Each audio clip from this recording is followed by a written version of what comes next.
একজন অসুস্থ মানুষ, কথার কথা একজন অসুস্থ মানুষ, তিনি চিকিৎসা করতে পারছেন না। আমি একজন ডাক্তার সাহেবকে ফোন দিলাম যে ভাই, আপনি তো আল্লাহ পাক আপনাকে জ্ঞান দান করেছেন, চিকিৎসাবিদ্যা দিয়েছেন, আমাদের একজন ভাই আছে অসুস্থ, টাকার অভাবে ডাক্তার দেখাতে পারছেন না, আপনি কি তাকে একটু দেখে দিতে পারবেন কিনা? এটা আমি তার কাছে সুপারিশ করলাম। উনি যদি এই সুপারিশ কবুল করে ওই অভাবী গরিব ব্যক্তিকে চিকিৎসা করিয়ে দেয়, ডাক্তারি মানে তাকে দেখে দেয়, তাহলেও আমি সওয়াব পাবো, আর যদি দেখে না দেয় তাহলেও আমি সওয়াব পাবো। আর ওনার জন্য এটা মানাটা জরুরি না, উনি ওনার বিষয় থেকে উনি দেখবেন। কিন্তু আমাদের কর্তব্য হচ্ছে, আমাদের যদি পরিচয় থাকে, আমাদের কোনো সুযোগ থাকে, আমরা সুপারিশ করতে পারি। মানা না মানা তার বিষয়, সুপারিশ এটা নির্দেশ না। সে যদি এটা মনে করে যে যদি না মানি, আমাদের সমাজ তো উল্টে গেছে, আমি বললাম, এত বড় কথা আমি বললাম, এরপরও মানলো না, তাহলে বুঝতে হবে আমি সুপারিশ কি জিনিস জানি না। আমার ভিতরে যদি এই কথা থাকে যে আমি বললাম মানলো না, আরে নবী বলেছেন তাই তো সাহাবী মানে না। আমরা সাহাবায়ে কিরাম আল্লাহর নবীকে কি পরিমাণ ভালোবাসতেন, তার সাথে কোনোদিন আমাদের তুলনা হয়? তো সাহাবায়ে কিরাম নবী বলেছেন, তাও সাহাবী মানে নাই, আল্লাহ নবীকে অসন্তুষ্ট হয়েছেন। আল্লাহ নবীকে বলছেন যে বাড়িরা তুমি আমার কথা মানলে না, জাহান্নামে ছাড়া তোমার তো জায়গা হবে না, এটা বলেছেন। নবী মুচকি হাসছেন। নবী যখন শুনেছেন বাড়িরা বলছে না আমি সংসারটা করতে পারছি না, নবীজি মুচকি হাসছেন, এটা তোমার বিষয়। তাহলে বোঝা গেল আমাদের কাজ হচ্ছে, যদি আমাদের কোনো সুযোগ থাকে আমরা সুপারিশ করতে পারি। কোন কোন ক্ষেত্রে? যেমন একটা বললাম, অসুস্থ ব্যক্তি, একজন মানুষ আমি জানি সমাজের ভিতরে অত্যন্ত দরিদ্র, খুব পেরেশানিতে আছে, আর্থিক সংকটে আছে, আর সমাজের ভিতরে বিত্তশালী কোনো একজন ব্যক্তিও আছে, হয়তো ওনার জানা নাই। আমি আমার পক্ষ থেকে সুপারিশ করলাম যে ভাই, আল্লাহ তো আপনাকে সম্পদ দিয়েছেন, আমাদের অভাব ভাই খুব সমস্যায় আছে, দেখেন আপনি কিছু করতে পারেন কিনা। উনি যদি আমার কথা শুনে তাও আমি সওয়াব পাবো, আর যদি না শুনে তাও আমি সওয়াব পাবো। এক্ষেত্রে একটা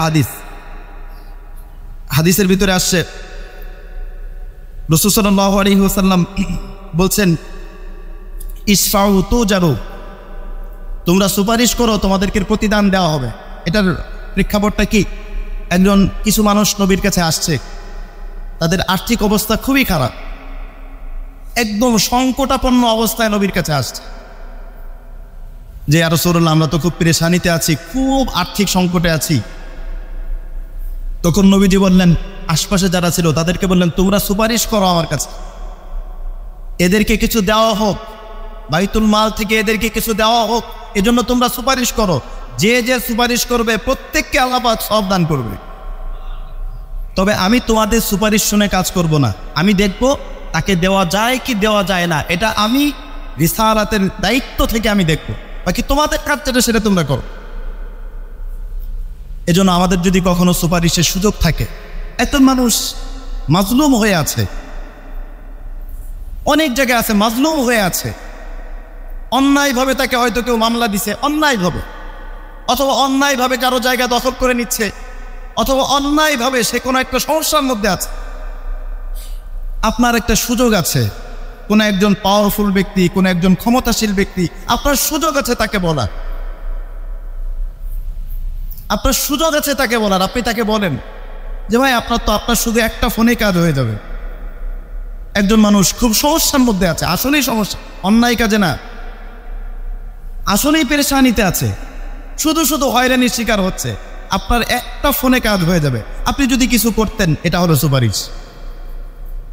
এক্ষেত্রে আপনার এই কথা তার জন্য মানাটা জরুরি না, সে মানলে মানুক, না মানলে না মানুক। আল্লাহ নবী বলেন, তুমি যে সুপারিশটা করলে এজন্যই আল্লাহ পাক তোমাকে সওয়াব দান।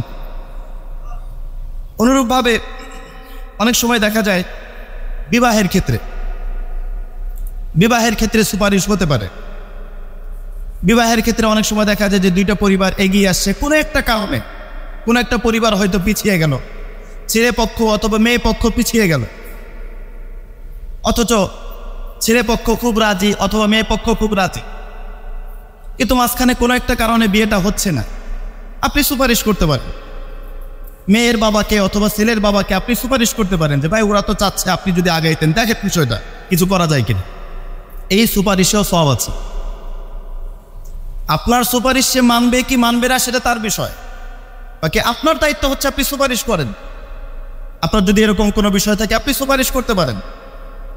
অনেক সময় এরকম হয়, একজন মানুষ, বিশেষ করে দুনিয়াদার যারা, দুনিয়াদার বলতে যাদেরকে আল্লাহ পাক দুনিয়ার সম্পদ দিয়েছেন, যাদেরকে দুনিয়ার নাজ নিয়ামত দিয়েছেন, তারা সব সময় দেখা যায় দুনিয়া নিয়ে পেরেশান থাকে, দুনিয়া নিয়ে ব্যস্ত থাকে। কোনো একটা দিনই কাজ হচ্ছে কোনো জায়গায়, এই জায়গার খবর তার কাছে নাই। আপনি সহযোগিতা করতে পারছেন না, কিন্তু আপনার কাছে বিভিন্ন বড় ব্যক্তিদের পরিচয় আছে, যোগাযোগ আছে।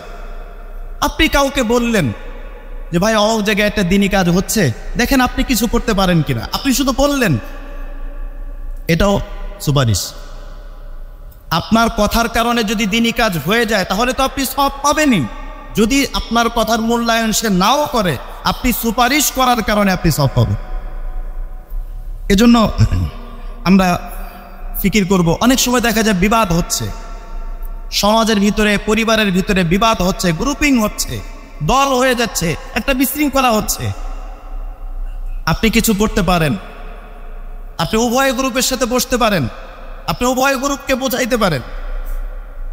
এক্ষেত্রে আপনি যদি সুপারিশ করেন যে ভাই এগুলো করার দরকার নেই, বিবাদ না হোক, ফাটল না হোক, বিশৃঙ্খলা না হোক, আপনি আপনার পক্ষ থেকে বললেন, তারা আপনার কথা কবুল করুক বা না করুক, আপনি যে বললেন, সুপারিশটা করলেন, এটা করার কারণে আল্লাহ রাব্বুল আলামিন আপনাকে আলাদাভাবে সওয়াব দান করবেন।